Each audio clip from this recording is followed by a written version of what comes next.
அனைவருக்கும் வணக்கம். சோதிடத்தில் நிறைய நூல்கள் இருக்கு. அதுல அடிப்படை பாரம்பரிய சோதிடம், வாக்கிய பஞ்சாங்கம், திருக்கணித பஞ்சாங்கம், இப்படி பல வகையான கணக்குகளை நம்ம முன்னோர்கள் போட்டு வச்சிருக்கிறாங்க. மிகவும் முக்கியமானது என்னன்னு கேட்டா, கிரகத்தினுடைய டிகிரி மிக முக்கியம். ஒவ்வொரு கிரகங்களும் என்ன பாதாச்சாரத்துல நிக்கி, நட்சத்திர பாதாச்சாரம் அப்படின்ட்டு நம்ம பார்த்தோம்னால் அதுவே போதும். பாதாச்சாரங்கள்ல உள்ள ஒவ்வொரு விஷயத்தையும் நம்ம ஆதிபத்தியத்தையும் அதோட சேர்த்து பார்த்தா நம்மளுடைய கணக்கு ஓரளவுக்கு தப்பாது. அதை நம்ம தெளிவா பார்த்துக்கலாம். வேற நிறைய ரூல்லாம் படிச்சு ரொம்ப கன்ஃபியூஸாலாம் ஆக வேணாம். ரொம்ப எளிமையான முறையில் தான் நம்ம ஜாதகத்தை பார்க்கலாம். ஒவ்வொரு ஆளுக்கும் ஒரு ஸ்டைல் பிடிக்கும். அதனால உங்களுக்கு என்ன ஒரு ஸ்டைல் பிடிக்கும் அந்த ஸ்டைலில் நீங்கள் அதே ஸ்டைலில் பாருங்கள்.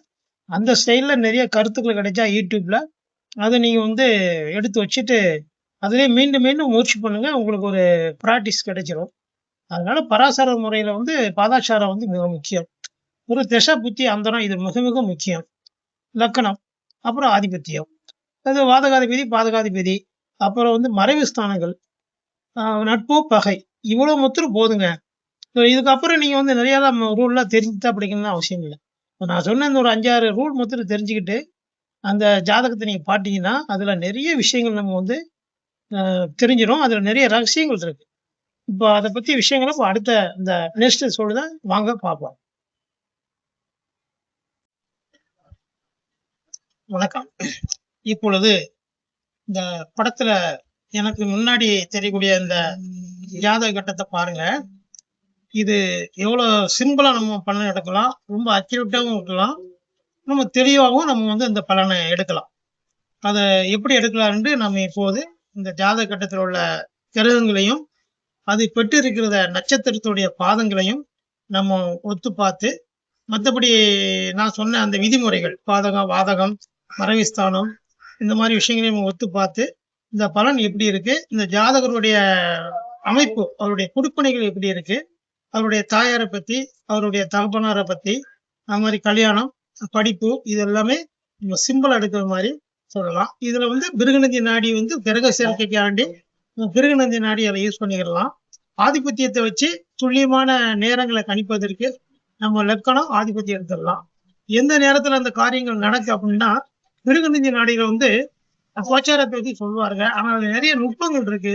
அப்படி தெரிஞ்சாதான் அதை பார்க்க முடியும். அப்படி இல்லைன்னா நீங்க கோச்சாரத்தை பொருத்தும் போது அந்த பலன் அங்க நடக்காது. ஆனா அதே பராசாரர்ல திசை புத்தி அந்தரம் ரொம்ப அக்யூரேட்டா வேலை செய்யுது. இருப்பு கரெக்டா போடணும். ஒரு ஜாதகத்துல ஒரு திசை கரெக்டான முறையில இருப்பு இருந்துட்டா அடுத்தடுத்து வரக்கூடிய ஒவ்வொரு காரியங்களும் அந்த நேரம் காலகட்டங்கள்ல கரெக்டா நடக்கும். அதை மொத்தம் கரெக்ட் பண்ணுங்க. இப்போ அந்த ஜாதகத்தை பத்தி நம்ம பார்ப்போம். சில விஷயங்களை இதுல நம்ம கால்குலேட் பண்ணுவோம். வணக்கம். இப்பொழுது இந்த ஜாதக கட்டத்தை பாருங்க. இது ஒரு பெண்ணுடைய ஜாதகம். இது நாம் நட்சத்திரத்தின் பாதாச்சாரம் மூலமாக நட்சத்திர சாரத்தை பார்த்து இந்த பலனை எடுப்பது எப்படி என்பது இப்பொழுது பார்ப்போம். முதலில் இந்த பெண்ணுக்கு அரேஞ்ச்மெண்ட் திருமணமா இல்லை லவ் திருமணமா, காதல் திருமணமா அப்படி என்பது நாம் முதல் கணிக்க வேண்டும். காதல் திருமணம் என்பது அதுக்குரிய சூத்திரம் ரூல் என்னன்னா 5க்கு 7 சனி, அதாவது 5ஆம் இடத்துக்கு 5க்கும் 7க்கும் ஒரு தொடர்பு இருக்கணும். ஏதாவது ஒரு வகையில நட்சத்திர தொடர்போ, பரிவர்த்தனை தொடர்போ, கிரகத்தின் சேர்க்கையை தொடர்போ, கிரகத்தின் பார்வை தொடர்போ, ஏதாவது ஒரு வகையில 5க்கும் 7க்கும் ஒரு தொடர்பு இருக்கணும். அது போக சனி கட்டாயமாக லக்கணத்தையோ இல்லை 5யோ 7யோ பார்க்கணும், இல்லை அவர்களோட சேர்ந்து இருக்கணும், அவரும் ஒரு தொடர்பு இருக்கணும். அப்போ உறுதியாக காதல் திருமணம் நடக்கு என்பதை நம்ம பார்த்து கொள்ளலாம். இப்போ பாருங்க, இது மேச லக்கணம், மகர ராசி. இந்த லக்கணத்துல 5ஆவது இடம் சூரியன். இப்போ லக்கணத்துக்கு 2 7க்குரியவர், அதாவது குடும்பஸ்தானம், அப்புறம் மாங்கல்ய ஸ்தானம் அப்படின்னு சொல்லக்கூடிய 2 7க்குரிய சுக்கிரன் லக்கணத்து 2ல இருக்கிறார். அவர் பெற்ற நட்சத்திரம் வந்து கார்த்திகை. அப்போ 5க்குரிய நட்சத்திரத்துல வந்து சாரத்தை 2க்குரியவர் வாங்கிட்டார். அப்போ நிச்சயமாக 5க்கும் 7க்கும் ஒரு தொடர்பு கிடைச்சிட்டு. சனி பார்க்காரா அப்படின்னு பார்த்தா அந்த சனி நேரா அந்த 7ஆம் இடத்தை பார்க்கார். நீசப்பட்ட சதியா இருந்தாலும் மாந்தி அதோட கூட இருந்து 7ஆம் இடத்தை பார்க்கிறார். அப்போ இவருக்கு காதல் திருமணம் எதிர்ப்பு நிலையில முடியும். ஏன்னா நீசப்பட்ட சனியும் செவ்வாயும் பார்த்துக்கிட்டு தாங்க 7ல உட்காந்து 7-1 உட்காந்து. அப்போ வீட்டுல எந்த சம்மதமும் கொடுக்காம ரொம்ப எதிர்ப்புக்கு இடையில் காதல் திருமணம் முடிந்தது. சரி, இது நிரந்தரமா நல்லா வாழ்வாங்களா கடைசி வரைக்கும் அப்படின்னு சொன்னா அதில் வந்து வாழ்வதற்கு வழி இல்லை. ஏனென்றால் அந்த கிரகத்தினுடைய அமைப்புகளும் செயல்பாடுகளும் இவர்களை வாழ விடாது, பிரித்து வைக்கும்.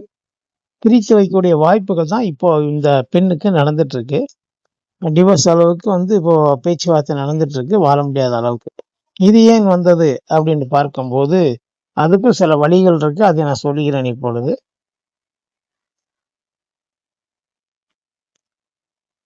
இப்பொழுது 7ஆம் இடத்து அதிபதி சுக்கிரன், ராகு வந்து சுக்கிரனை பார்க்கிறார்.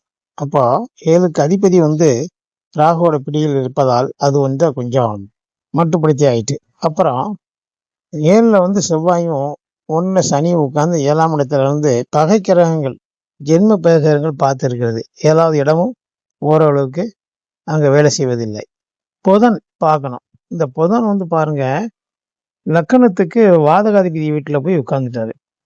இது இப்படி இருந்தா நிச்சயமாக திருமணத்துக்கு அப்புறமோ இத காதல் திருமணத்துக்கு அப்புறமோ ஒரு பிரிவினை கட்டாயம் வந்தே தீரும்.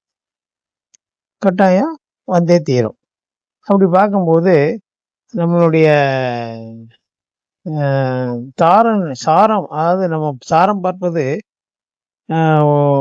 துல்லியமான பலனை நமக்கு தரும் என்பது இது முக்கியமான விஷயம். சரி, அடுத்த ஒரு கட்டத்தில் வேறொரு பலனை இதே ஜாதகத்தில் வேணால் பார்த்துக் கொள்வோம். நன்றி, வணக்கம்.